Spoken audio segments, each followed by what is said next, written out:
operations into the coming days, even once they get the power and the lights back on effectively here at Heathrow Terminals 2 and 4. That was the update we had a couple of hours ago, that they still didn't have any power, still 12 hours or more after that blaze at the substation started. But as I said already, it's having a huge impact on passengers who aren't able to travel, whether that's for business, for holidays, whether it's to see friends, family and loved ones, for weddings, for funerals, you name it. The impact on people personally is huge, but there's also a financial cost as well. For one example, I was speaking to a gentleman earlier called Louis, who works and lives in Dublin. He was trying to get back there this morning, and he found that when his flight was cancelled and he had to stay in the Heathrow area for another night, the cost of the hotel room had gone up hugely, and that was having a real impact on him and others. This is what his experience was. I stayed at a hotel last night, was planning to leave this morning, and when I went down to see if there was space there this evening, the hotel that was £90 for the night last night has now gone up to £449 to stay tonight.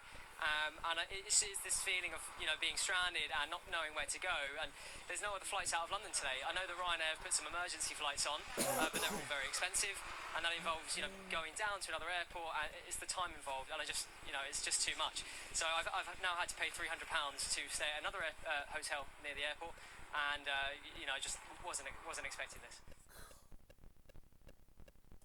It's important to point out that there are people like Louis all over this part of West London, and people who are having similar experiences across the world in airports, unsure about when they're going to get home, when they're going to be able to travel. You just travel a few minutes away from here and you see people looking lost, trying to order taxis with their suitcases, not sure where to go. The airport has been really clear, though, do not travel here today, certainly until they are reopened, and they know that the messaging boards, that the phone lines absolutely chocker with people desperate for news. But until they can get it back open again, the power back on, and plans back in place with the planes in the right location, really we do not know how long this is going to be hugely disruptive for, but there is quite a way to go of it yet. You're right about that, Rachel. For now, outside Heathrow, thank you for that. We're just able to see from our helicopter shot there a Virgin Atlantic jet being tugged into a place potentially for some movement. Of course, this disruption is going to affect those airlines and those passengers for days and days. Virgin Atlantic, of course, who fly out of Terminal 3 at Heathrow.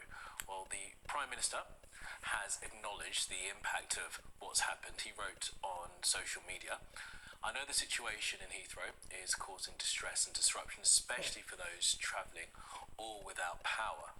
I'm receiving regular updates and I'm in close contact with partners on the ground." The Prime Minister says thank you to the emergency workers for keeping people safe.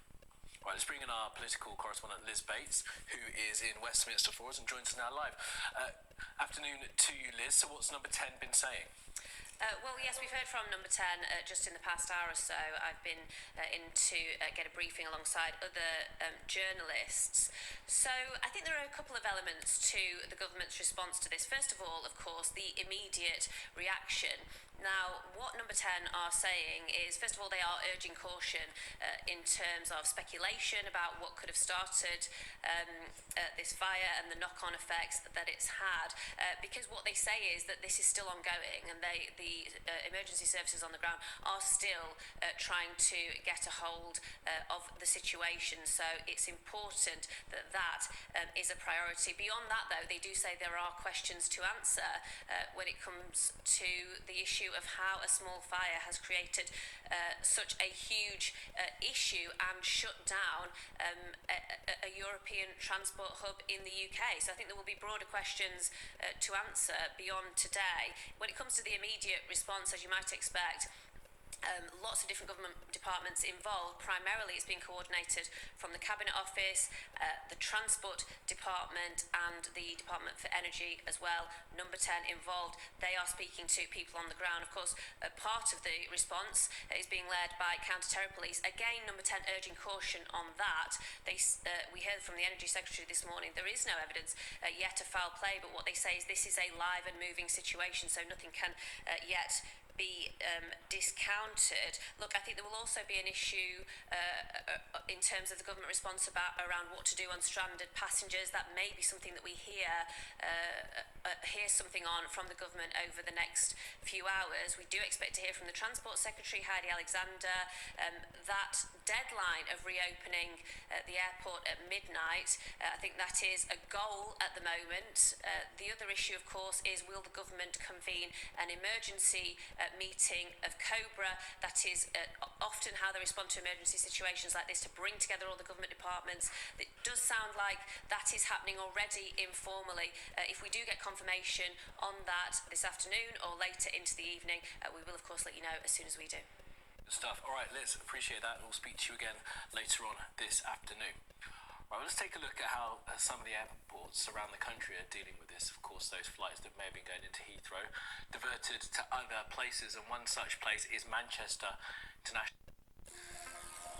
That has been accepting some of those diverted flights that were meant to land at Heathrow.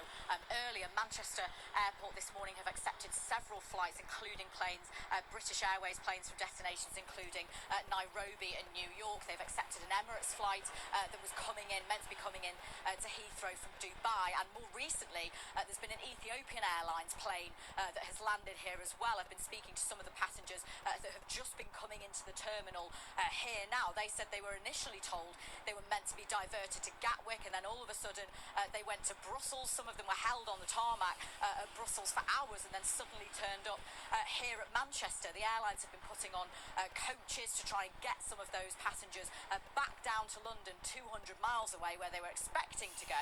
And I spoke to some of those passengers a bit earlier who said by now they were pretty tired. And it's just lots of confusion, and we don't know, no one really knows what's going on. And now they're sending us to Heathrow, but I think Heathrow was completely closed, so it's all a bit. And we've got half an hour to buy food. As I understand, they're putting you on coaches to try and get you down to London. That's right. 5-hour, 6-hour journey. How are you feeling about that? Not great. Not great after an overnight flight from Nairobi.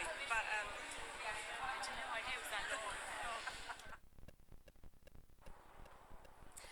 Well, that is one of the main issues, as those passengers were saying there, is communication. It seems to have been pretty varied depending on the airline. I spoke to some of the passengers who were on that Emirates flight that come in from Dubai and ended up landing here at Manchester. They said they didn't realise that they were actually coming to Manchester and not Heathrow until they were on the plane and they saw other passengers watching the news, and then they realised what was going to happen. We know that several coaches have been sent here to Manchester, at least 9 coaches we understand at the moment.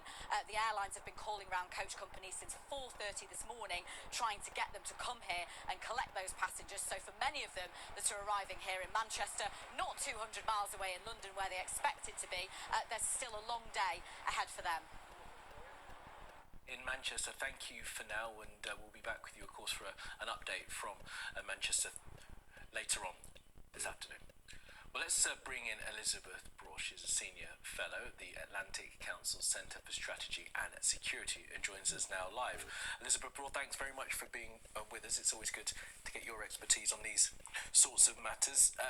Counter-terrorism police are leading on this investigation. The Met tells us because they have the right abilities to deal with this sort of thing.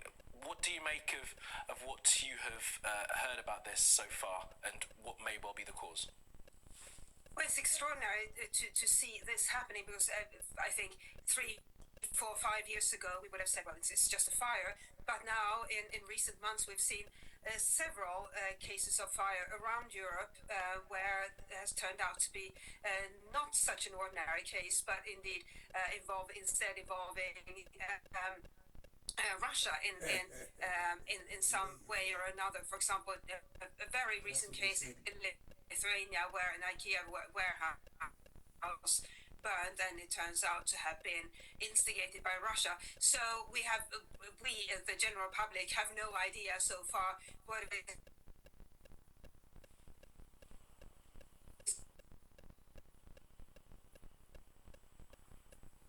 apologies there. The line to Elizabeth isn't great. We'll try and re-establish it if we can. I think we've actually lost the line to Elizabeth for now, but we'll bring that back up as soon as we can. Elizabeth Brewer, a strategy and security analyst from the Atlantic Council, making it clear there that there had been fires at other places across Europe that had been inexplicably caused, and investigations had led to the cause actually turning out to have been arson. And Elizabeth there saying that the finger had been pointed at Russia. Of course, in this instance, the government and the Metropolitan Police saying it's far too early to speculate on the cause of this fire, but the investigation is ongoing. This is a live situation. Counter-terrorism police are leading the investigation, and in the fullness of time we'll get more detail as to what has caused this huge fire at a substation in Hayes, which has led to Europe's biggest and busiest airport being closed all day. We'll have more after the break. Europe's biggest airport, so obviously the United Kingdom's biggest airport, completely closed for business today. Yep, the closed sign is on the front door. LBC's reporter Guy Stewart is at Heathrow, or as close as you can get. Joins me now. Guy. Nick, it's Heathrow as you've never seen it, static. I'm at Terminal 5, where we can hear no jet engines whirring, no steady flow of traffic, hundreds of these trolleys not being used because of that massive fire at a substation nearby. Looking into the building now, lights are on, but the boards are empty, and just a handful of staff patrolling the halls of this vast building. 100 metres away, though, at a roundabout off the motorway, dozens of passengers are bailing out of taxis and cabs, confused, unaware, or quite honestly just overly optimistic, and a few drivers too exchanging heated words with police who are controlling the traffic there. Here are some of the people I spoke to with their suitcases. Trying to get to Rome and not having any luck. I've been told absolutely nothing. BA can't get through to them, so I guess I'm going to try to book from Gatwick and hope for the best. I'm going to check the flight status to see if it's been delayed rather than being cancelled, but I'm kind of still got high hope for it, but I'm kind of not sure because they haven't really given us any update. There's only been one email saying that, Heathrow Airport's been closed, but there hasn't really been anything else. 200,000 people could be affected by this. According to some sources, around 1,350 flights were supposed to be going in and out of Heathrow today. London Fire Brigade tackling that fire at a substation in Hayes. They've described it as a prolonged incident, a significant fire. And actually on the taxi on the way here, Nick, I could smell some thick acrid smoke from the motorway. 70-odd firefighters at the scene there. It looks like it could last a few hours to come. Aviation expert Anthony Davis has told LBC the impact on the airport could also be longer than expected. With an electrical fire, just by the looks of things, this is clearly something that they can't guarantee they can put out. It's not like a house fire where, okay, it's done and we can move on. This is going to have significant effects on the whole airport, the operations of the airport, people visiting the airport. You won't be able to drive at night. There might not be lights. There's so many things that are going to be affected. And of course, there's all these aircraft here on this side of the world that are, currently en route. Planes taking off right now, heading for Heathrow, certainly from where I am. The British Airways flight is going to be leaving in half an hour. So what's going to happen to the 400 passengers on that flight? And yeah, but Heathrow spokesperson says because of that fire, they just can't say with clarity when power will reliably be restored. They say under any circumstances, no passengers should be travelling here until the airport reopens. But looking at the doors of Terminal 5 now, I can see a handful of people showing up with their suitcases, clearly expecting to get on a flight that we just know will not be running. Just before I let you go, Guy, roughly what time do we think the fire started, or when it was first reported? In the very early hours of the morning, Nick, reports coming through just between 3 and 4 a.m. And at that point, too, we know the first flights were being diverted to other airports, including Gatwick. So, of course, if you're heading to Gatwick too, expect it to be a lot busier there. Guy Stewart reporting. So let's talk to someone who was due to fly out this morning. Due to fly out later today. And that would be me. And I was due to go out shortly after lunchtime. So if the fire was around 6:16, British Airways told me not to go to the airport. So fortunately, of course, I'd already heard on the radio not to go to the airport. So that means that then it's nothing important. It's not a wedding. It's not business. It's not like I've got relatives who I haven't seen. So mine is very, very, very low level disruption, I hasten to add. but you would have wondered why it took so long for British Airways to A, tell me not to go to the airport later today, and then talk about trying to get my ticket reply. Well, you can imagine that's going to happen. But let's get your voices on the radio. We're going to bring Simon Call into the conversation just as soon as we can. We're having trouble getting through to him. So let's take the calls now. Alex, you're at Heathrow. What do you do? Do you work there then, Alex? Good morning. I work around the airport at Heathrow. I've just got a couple of questions, Nick. There's a substation within the perimeter at Heathrow which can supply power to the airport in the event of a power failure. Yes. There seems to be full power at Heathrow at the moment, and the National Air Traffic Service is working because otherwise there wouldn't be any flights in UK airspace. Now, is this the primary supply of electricity into Heathrow? And if so, why isn't there another independent one within the perimeter of Heathrow Airport? Well, you're asking me the first question I'm going to put to Simon Calder. There must be backup, and something the size of Heathrow, there has to be backup to the backup, because you've got people in the air. There is backup, Nick. But the problem is that if the primary supply of electricity has been taken out so far away from Heathrow, why is this? I can only think they fear, because obviously if you suddenly have 200,000 people going through the airport, if the electricity isn't strong, the belts are going to break with the bags, the systems are going to break. I mean, it's just going to be a nightmare. Yeah. All right. Okay, Alec, it is a question that I want to put. Thank you, and thanks for your input. I have to say it was my top of my question list, because you can't run something the size. Hospitals quite rightly have backup, so I'm damn certain Heathrow has backup. So what's failed? Alec, look after yourself. Thank you. Pilesh is in Hayes, which, if you don't know the area, is almost next door to Heathrow Airport. Pilesh, do you work are in the area as well? Good morning. I do, actually. So our office is just off Pump Lane. So this morning when I got a call from our alarm company, so I headed into work, the police have closed the roads near our office, and they're becoming gridlocked. Have you got into your office then or not? Nope, we can't get into the office because there's no power. And in the Hayes bypass from the underpass heading towards Heathrow, that's also been closed. So now all the roads are becoming gridlocked as well. So you've got Cold Harbour Lane, Pump Lane, the A312. Okay. Are you due in tomorrow, or are you not due back at work until Monday? I'm actually due in tomorrow as well, so I don't know I'm not if you'll sure get in what's going to tomorrow, happen.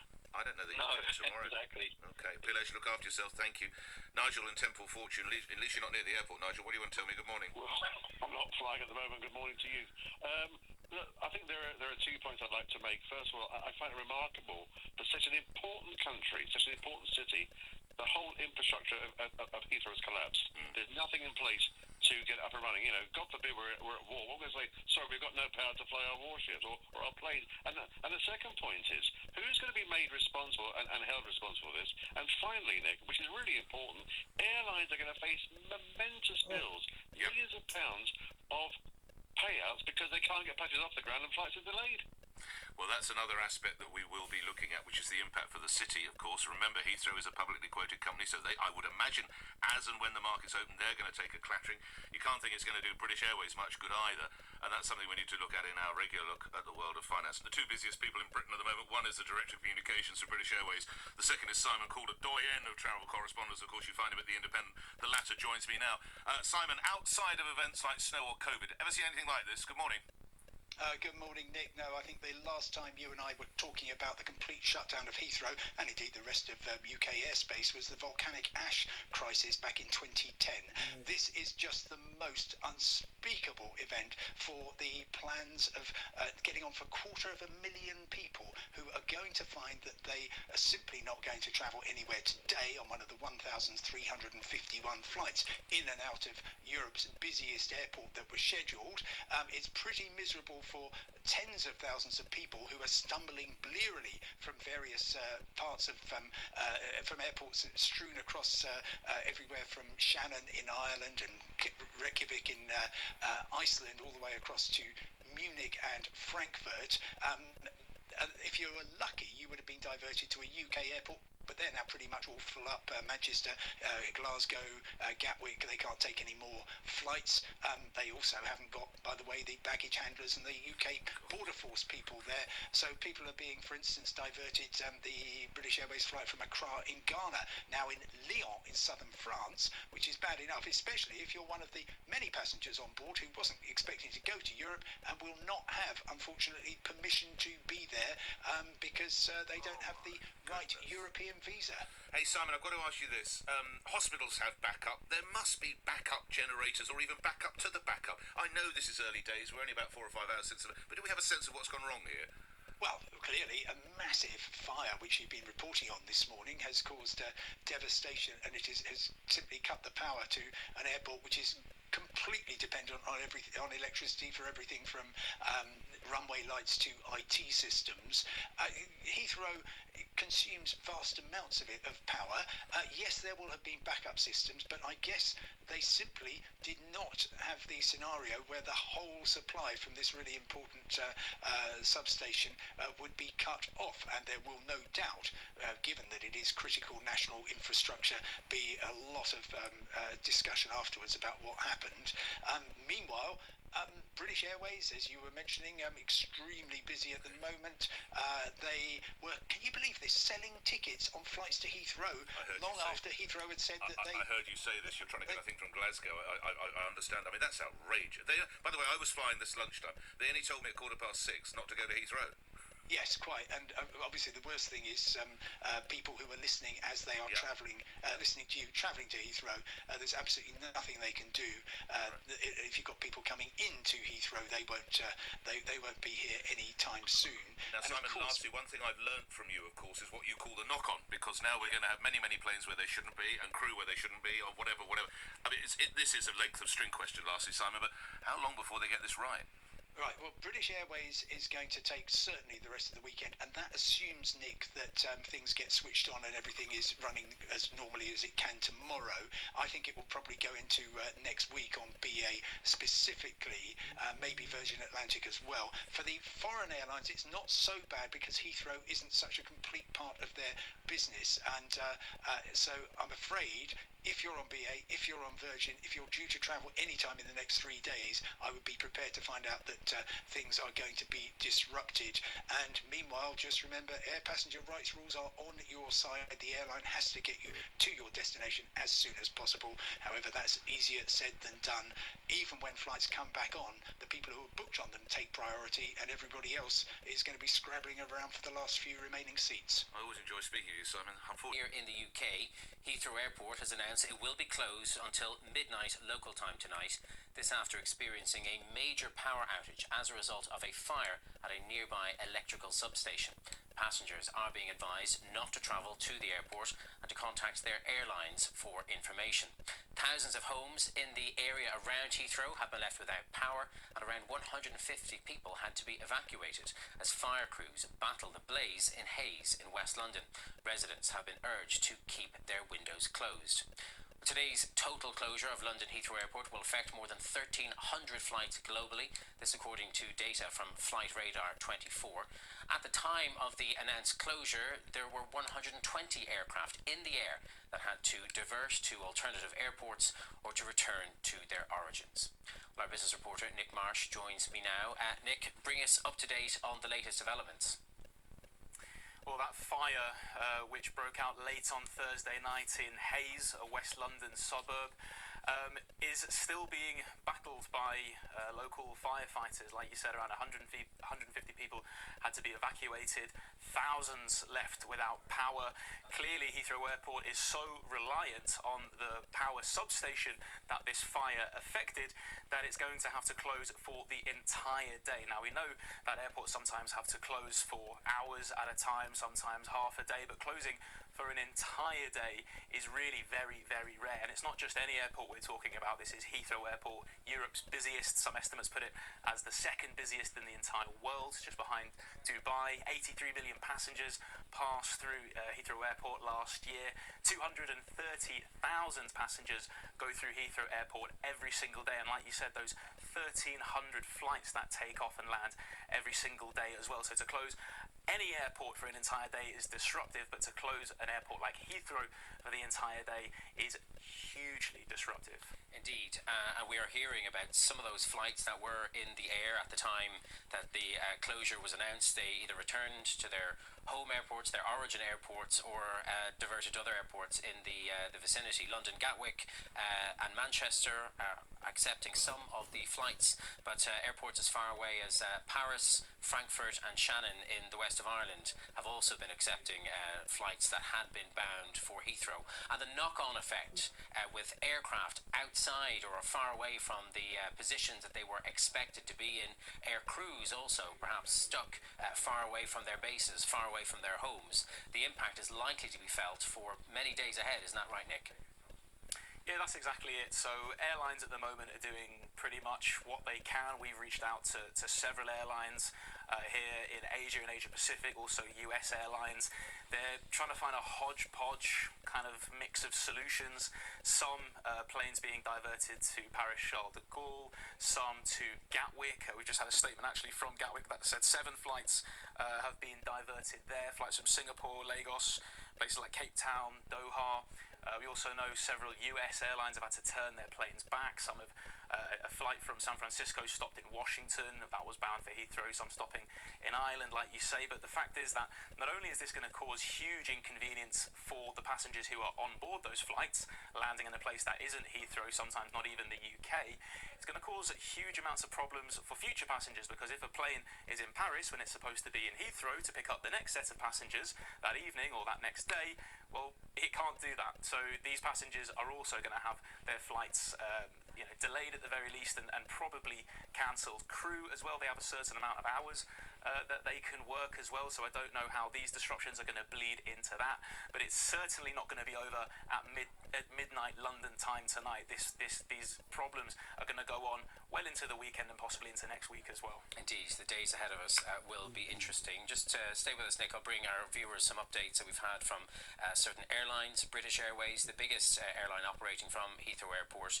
reminding customers that anyone who was due to travel from the airport today, that they should not travel to the airport until further notice. And they're hoping that any flights that had been bound for Heathrow, any of their flights, will be able to land at other airports here in the UK, Gatwick and Manchester, accepting some of those flights to minimise the inconvenience to passengers.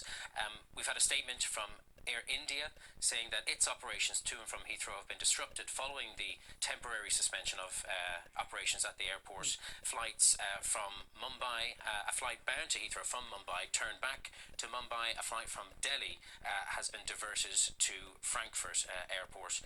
Flights to London Gatwick, they're stressing, remain unaffected. And as you were reporting there, Nick, London Gatwick saying that they are ready to do all they can to help out with this situation.